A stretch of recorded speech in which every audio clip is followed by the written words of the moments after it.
హోసూరు కార్పొరేషన్లోని 9 ప్రదేశాలలో ఇంటి పన్ను, తాగునీరు కార్పొరేషన్ యాజమాన్యంలోని దుకాణాల అడ్డే ఛార్జీలు సహా వివిధ ఛార్జీలను వసూలు చేయడానికి పన్ను సేకరణ కేంద్రం పనిచేస్తుంది.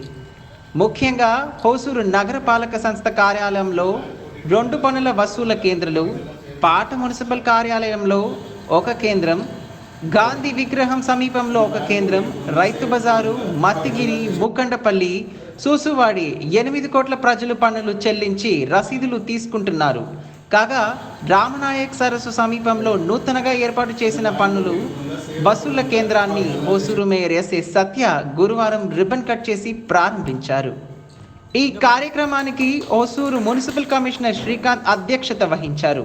Deputy mayor Ananthaiah, deputy commissioner డిటో, engineer Rajaram, corporation tax committee chairman Chenneerappa, council సభ్యురాలు వరలక్ష్మి నరేష్ తదితరులు పాల్గొన్నారు. తొలుత ఇంటి యజమానుల నుంచి ఇంటి పన్ను వసూలు చేయగా మేయర్ ఎస్ఏ సత్య, కమిషనర్ శ్రీకాంత్ రసీదు అందజేశారు.